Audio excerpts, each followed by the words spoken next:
सौतेली माँ। एक व्यक्ति था, उसकी पत्नी का देहांत प्रसव के दौरान ही हो गया था, परंतु किसी तरह बच्चा हो गया था। छोटा बच्चा माँ के बिना कैसे संभाला जाएगा, ये एक बहुत ही चिंता का विषय हो गया था। कई मित्रों व सगे संबंधियों के कहने पर उसने पुनः विवाह किया। बच्चे को नई माँ मिल गई। नई माँ बच्चे की सार संभार करने लगी। बच्चे को भी लगा जैसे कि उसकी माँ फिर से मिल गई। कुछ ही वर्षों में उस युवती को भी एक पुत्र हुआ और उसका ध्यान अपने नए बच्चे पर अधिक रहने लगा। धीरे धीरे उसकी दृष्टि में दोष आने लगा और वो पक्षपात से ग्रसित हो गई।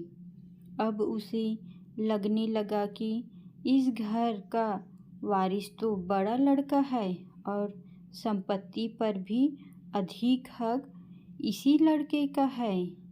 उसे अपने पुत्र के भविष्य की बहुत चिंता रहने लगी।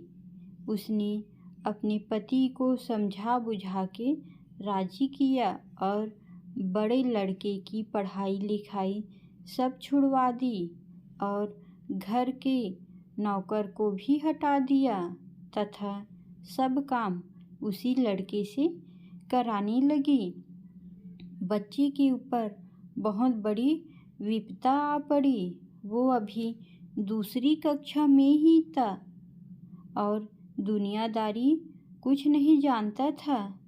उसे यही लगता था माँ ने सही किया होगा। घर का सारा काम करते करते उसका पूरा दिन बीत जाता था।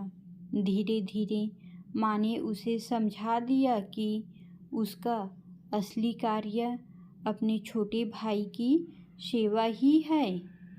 उसका छोटा भाई ही असली मालिक है।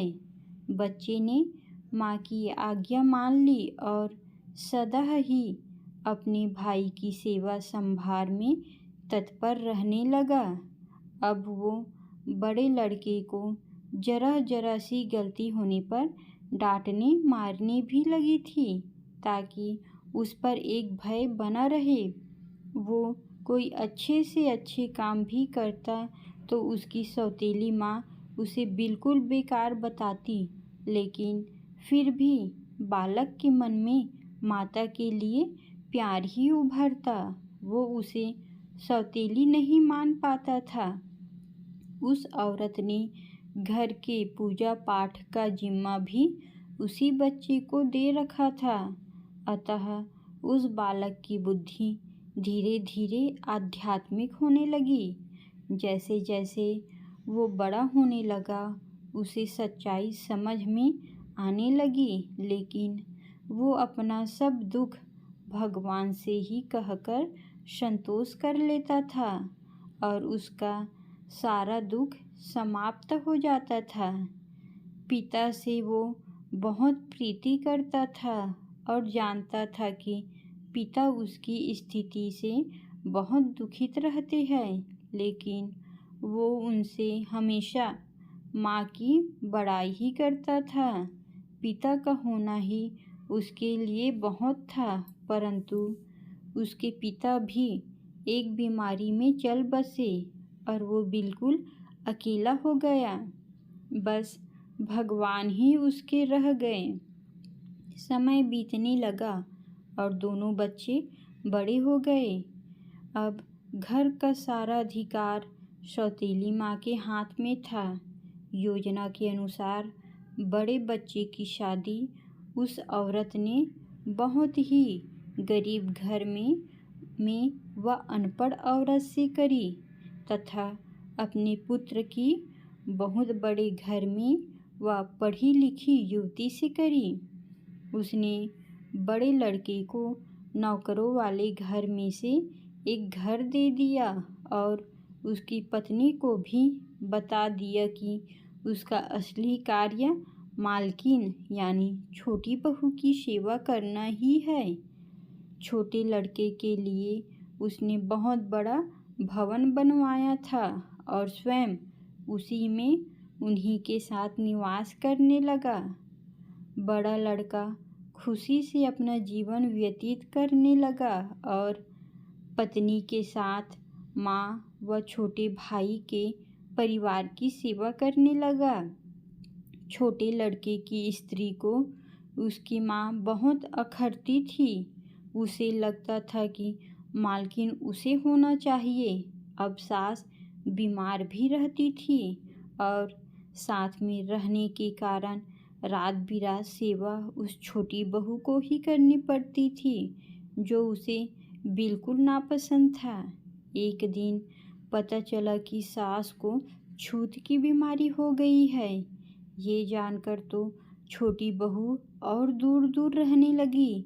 उसकी आंखों में सांस खटकने लगी। उसने अपने पति से कह दिया कि इस घर में या तो वो रहेगी या उसकी माँ। छोटे लड़के पर अपनी पत्नी का जादू चढ़ा हुआ था। उसने अपनी ही माँ को घर से बाहर निकाल दिया और उसे वही नौकरों के घर में रहने को कह दिया। अब माँ भी वृद्ध हो गई थी और अचानक हुए इस घटनाक्रम से एकदम बदहवास हो गई। उसे अपने जीवन भर की पूंजी व्यर्थ जाती दिखी। वो तो अपने इस बेटे के ऊपर पूरी तरह निर्भर थी। उसने सपने में भी ऐसा नहीं सोचा था। उसे लगने लगा कि अब उसकी सेवा कौन करेगा। उसने आत्महत्या करने का निर्णय ले लिया और गंगा जी में डूबने चल दी। बड़ा लड़का कहीं बाहर गया था और उसे कुछ पता नहीं था।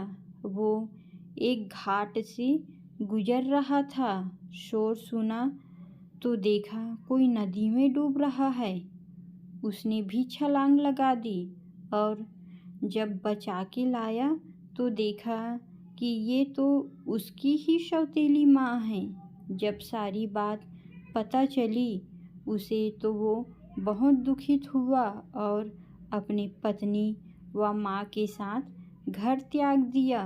वह दूसरे गांव में रहने लगा। उसने अपनी पत्नी के साथ माँ की बहुत सेवा करी और वो ठीक हो गई। वो लोग अच्छे से जीवन बसर करने लगे। एक दिन उसकी माँ से बड़ी बहू ने पूछा, माँ मुझे कुछ शिक्षा दे। तो सास की आंखों में आंसू भर आए। उसने मात्र इतना कहा कि बेटी तुम्हारा पति तो भगवान के समान है। शिक्षा तुम्हें उससे ही लेनी चाहिए। मैं तो इतना ही कहूँगी कि किसी को भी पराया नहीं समझना चाहिए और जीवन में किसी के साथ इतना बुरा मत करना कि जब वो तुम्हारे साथ फिर भी भलाई करे तो तुम्हारी आत्मा को गंवारा न हो।